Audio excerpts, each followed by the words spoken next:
हरे कृष्णा। सभी का स्वागत है। भगवत गीता का सुंदर पाठ हम कर रहे हैं। श्री कृष्ण हमें दिव्य ज्ञान दे रहे हैं। अध्याय नंबर 10 चल रहा है, जिसका शीर्षक है भगवान का ऐश्वर्य। अब भगवान हमें चतुर्श्लोक की भगवत गीता सुना रहे हैं, जिसमें 4 श्लोक हैं और 2 श्लोक हम कल कर चुके हैं। उन दोनों श्लोकों में भगवान ने क्या बताया? तो पहले श्लोक में भगवान बता रहे हैं कि भगवान ही स्वामी है सबके। यह संपूर्ण आध्यात्मिक और भौतिक जगत भगवान से ही निकला हुआ है। भगवान ही उसके मूल सोर्स हैं।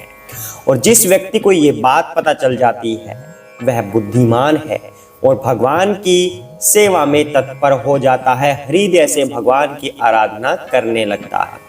इस चतुर्श्लोक की भगवत गीता का जो दूसरा श्लोक है, यानी कि 10वें अध्याय का 9वां श्लोक, उसमें भगवान बता रहे हैं कि जो शुद्ध भक्त होते हैं वह सदैव मेरी सेवा में लगे रहते हैं, आपस में मेरा ही गुणगान करते हैं, मेरी वार्तालाप करते हैं और हृदय में परम सुख का और संतोष का अनुभव करते हैं।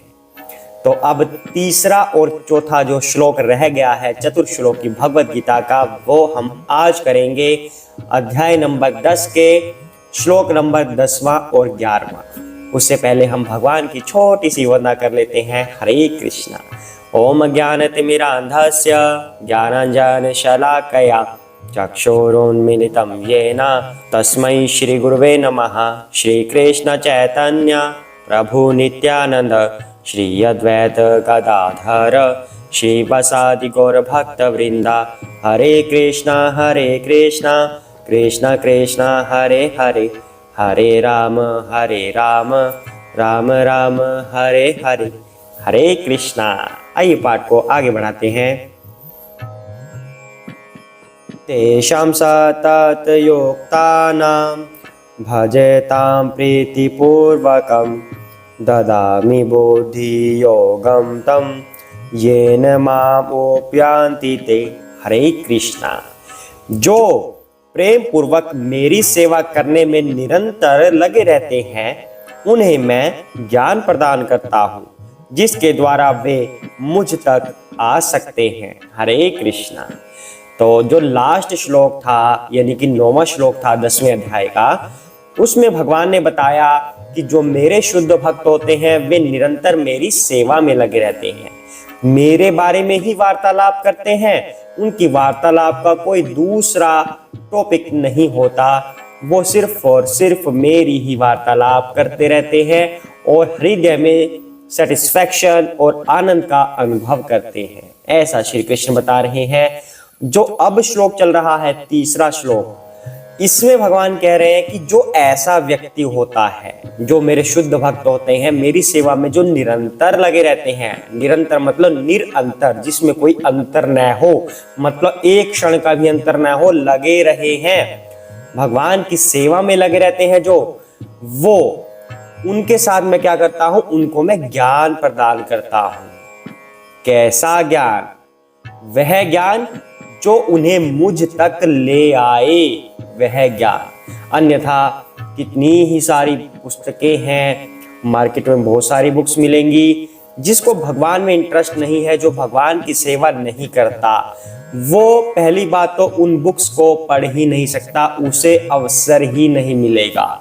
भगवान उसका शेड्यूल कुछ इस तरह से बना देते हैं कि वह उन पुस्तकों तक पहुंचे ही ना, मतलब कोई लिंक ही नहीं होगा उनका।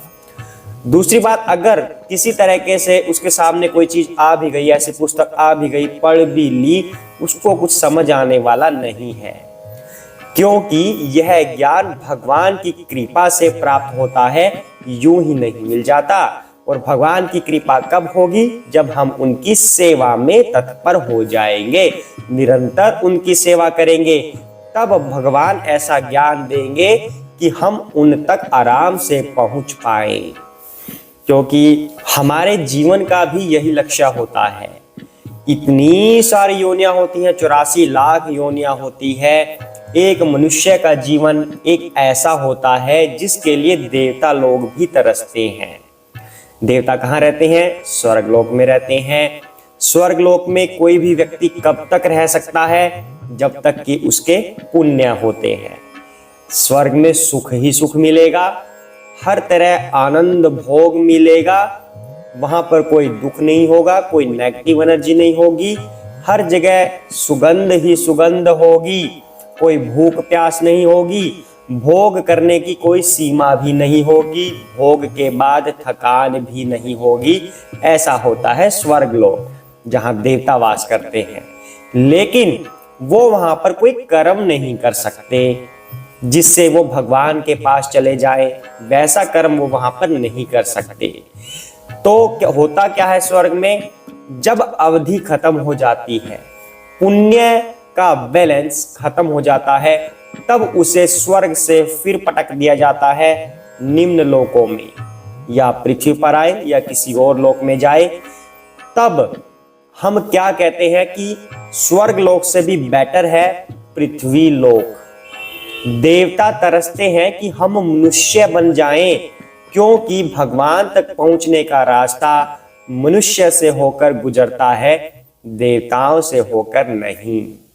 तो स्वर्ग की प्राप्ति भी हमारे लिए वेस्टेज ऑफ टाइम है, समय बर्बाद करने जैसा है, क्योंकि वहां पर जाकर हम भगवान के पास जाने का रास्ता नहीं बना सकते। इस मनुष्य की योनि से ही हम जा सकते हैं। तो एक जन्म जो मनुष्य का मिला है, इतने लाखों योनियों के बाद, इतने जन्मों के बाद, अगर हमें यह बात अभी भी समझ नहीं आई और इसको वेस्ट कर दिया, तब हमारा क्या होगा। फिर से इतनी लाखों योनियों में हम भटकते जाएंगे, हम भगवान तक जाने का कर्म नहीं कर पाएंगे। फिर कभी जाकर एक मनुष्य का जन्म मिलेगा इतने लाखों योनियों के बाद, फिर भी पता नहीं हम समझेंगे क्या नहीं समझेंगे। इसलिए जो संत महात्मा गुरुजन बता रहे हैं, उनके मार्ग पर अभी से चलना शुरू कर दीजिए। टाइम वेस्ट मत कीजिए, एक जन्म मिला है, इसका लाभ प्राप्त कीजिए, भगवान की सेवा में लगा दीजिए। भगवान स्वयं कह रहे हैं, जो बुद्धिमान होता है वह मेरी पूजा में लग जाता है, और जो मेरी सेवा में लग जाता है मैं उसे वह ज्ञान प्रदान करता हूँ। और इस भगवत गीता के माध्यम से भगवान हमें ये ज्ञान दे रहे हैं, क्योंकि आप लोग भी कहीं ना कहीं भगवान की सेवा कर रहे होंगे, तभी आप ये ज्ञान सुन रहे हैं भगवान का दिया हुआ। तो इसलिए हमें भगवान की सेवा में लग जाना चाहिए। भगवान हमें ऐसा ज्ञान प्रदान करेंगे, ऐसी बुद्धि प्रदान करेंगे। तो नेक्स्ट श्लोक में भगवान क्या कहते हैं, जिसे ये ज्ञान मिल जाता है उसे क्या होता है, अब हम पढ़ते हैं। तेषामेव अनुकंपा अर्थम अहम ज्ञानजं तमः नाशयामि आत्मा भाव स्थाज्ञान दीपेन भास्वता। हरे कृष्णा। मैं उन पर विशेष कृपा करने के हेतु उनके हृदयों में वास करते हुए ज्ञान के प्रकाशमान दीपक के द्वारा अज्ञान जन्य अंधकार को दूर करता हूँ। हरे कृष्णा। अब जिसने भगवान की सेवा की उसको भगवान ने ज्ञान दिया, उसके हृदय में से अंधकार मिटा दिया अज्ञानता का।